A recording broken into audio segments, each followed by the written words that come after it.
How's it going, everyone? College Lefty, and in this video I used the best team in Diamond Dynasty, so let's go ahead and get right into it. And in the previous video I ranked the top 5 players at their respective positions, and I don't really know what happened. I think my editing software glitched out or something because half of the pictures were blurry for some reason. I'm hoping that does not happen in this video, but we are going to be using a variety of pitchers and pretty much the best all-around squad in Diamond Dynasty, at least in my personal opinion, right? You might disagree. You might have a few different players ranked a little bit higher. You might like to use certain guys because you perform well with those guys. That makes perfect sense. I understand that, and that's why I like MLB The Show. There's a lot of variety, and you don't necessarily need the best players at those positions in order to win games. But here in this first one, we're using Bobby Miller. He pitched really well first inning, and now we're taking a 1-0 lead. So that's always nice to go up early in the game, except for when the opponents quit out right away and the pitchers lose all their stamina. So now we're going to go ahead and hop into another one. Future star Bobby Miller is actually insane, though. We'll try and get another gameplay with him in this exact video because I haven't used him in ranked yet. But here in the next one, Randy Johnson gives up a solo shot to start off this one. Thought I might have a chance to rob it there with Roberto Clemente. I think I took a bad route there at the end. But we're down 1, bottom of the second inning, just trying to get that run right back, maybe capitalize on a few extra runs here if we can go deep on a 2-run shot. This one is not going to have the right launch angle. It's going to be a line drive through the right side, and that's going to set up Randy Johnson after an intentional walk to Roberto Clemente. But Randy Johnson is capitalizing on this 2-out bases clearing double. Absolutely crushed by Randy Johnson there. He is one of the better hitting pitchers in the game. I don't like his swing at all, but there I was able to hit that splitter way back on it and get on the early side of good. Same thing here with the fastball. We're able to drive in Randy Johnson. George Brett is able to move up to second base because he threw the ball all the way home. Unable to capitalize on it, but definitely a good opportunity. In the next inning, we have Ketel Marte leading us off. This is my 4-hitter just because I like how balanced he is. I'm kind of using him in left field in place of Ronald Acuna right now just because I want to. I figured I'd try him out. Gives me a little bit more versatility. I can platoon a couple extra guys if I would like to, move some bench guys around. But we're up 5-1 here. Mike Trout is ripping this one perfect down the left field line. That's going to be extra bases, and I'm trying to score this run. 77 speed. He takes his time out there in left field, and we're able to come around safely. So we go up 6-1 here. Joe Mauer, very next batter, gets the fastball up and away, smacks it perfectly for a no-doubt home run. That's going to make it 8-1, and I think the opponent is going to quit. Yep, he's out of there.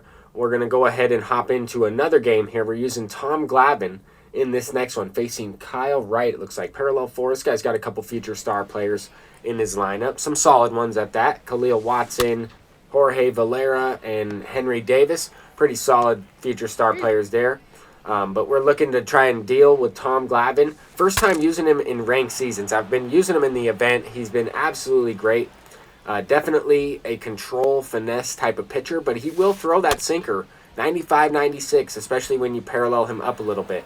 But George Brett unable to make the play here. I think I preloaded the throw a little bit too early. It would have been a close play anyway. Probably would have beat that out. But he gets a 2-out infield single, and we're able to get out of it. Luckily, that one was not crushed out for a 2-run shot. Anthony Rizzo hits lefties really well. He had his guy paralleled up with 89 contacts. So I was like, wow, that's pretty solid. Parallel 3, I'm pretty sure. But to start off the game, Pablo Sanchez is going deep. I just got under one with George Brett, and Pablo Sanchez hits a homer. This opponent turns off his PlayStation. It's only a 1-0 game. There is no way that game is over with. But we'll hop into another one. Using the entire pitching staff here in this video. Corbin Burns on the bump. Well, I guess we're probably not going to use Shohei Ohtani. So everybody except him is making a start. But here we have George Brett ripping a double to start off the game. Sinker inside. Parallel 5 Corbin Burns matchup here. And we're able to get something going. I popped one up with Pablo Sanchez just underneath one. And Babe Ruth is going the other way. Off the end of the bat, but he does have enough contact. He gets that one down through the left side. That's going to bring up Ketel Marte. What a terrible swing. Just a bad at-bat in general. 1-0 count. That's not a pitch that you're looking for. It's not even close. It's not a competitive pitch, but it got me to swing. I was really looking for the cutter low and away, and I didn't want to hit into a double play, so I really tried to get under it, swing early enough, really try and get out in front of that pitch, even though it was outside. It turned out to be a sinker. But anyway, we won that game. The opponent quit. It was a 1-0 game once again. So we're going to try and play a full 9-inning game here. We have Bobby Miller, who is now up to that second parallel. And the reason that is important is because now he'll have at least 80 walks per 9. It should be a little bit easier to control him. It doesn't increase his control, right? I mean, paralleling him will, but I don't know how that works on each individual pitch necessarily. It might go up by 1. If so, that helps, but the walks per 9 will certainly help have perfect input on the pinpoint meter each and every time. So we're hoping to deal with him in this video.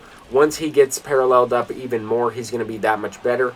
But an interesting start to this game, right? I felt like I was on that one with George Brett. We flew out to the warning track, and then we got rewarded on this weird swing with Babe Ruth. But that's going to make it a 1-0 game. Ketel Marte is going into the left center gap. Thought he might have a chance to dive for this one. I was full sending Babe Ruth. I might have hit into a double play. I was also trying to send him home.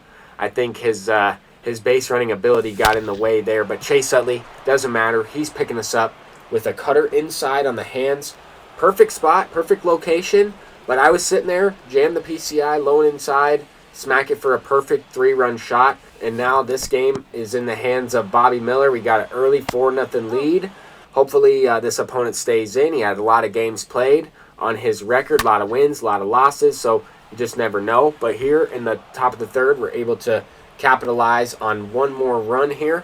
Solid hit from Mike Trout, way out in front of it, but just gets that one down to find some grass. And Bobby Miller is dealing. I could tell this guy was having a tough time with the fastball. It seemed like he was really aggressive at the plate. Every time I threw, a slider off the plate to a righty, he would chase after it, and we got a couple outs that way so far. Here we're kind of racking up some punch outs, and it's going to be a pitching montage to end it. Did not really get anything going at the plate. Had a couple opportunities. Felt like I could have scored maybe 3, maybe 4 more runs in this game. Was on pace for a mercy rule, just couldn't get the job done. But at the same time, you can see a masterpiece from Bobby Miller. This opponent was chasing a lot of pitches low in the zone. He could not pick up the splitter versus the fastball. He was late on the fastball, way out in front of the splitter, way out in front of the slider, just having a real tough time. And I was having a lot of fun pitching with Bobby Miller during this game.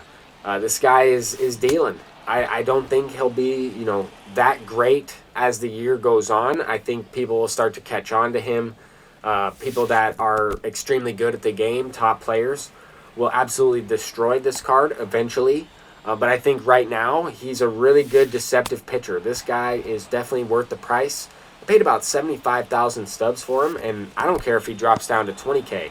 This card will be worth it. He'll be usable for a little while at least. And then if you're, playing on Legend in the 1,000 ratings or 1,100 ratings against some of the best MLB The Show players in the world, then he might get hit around a little bit after months of seeing him over and over again.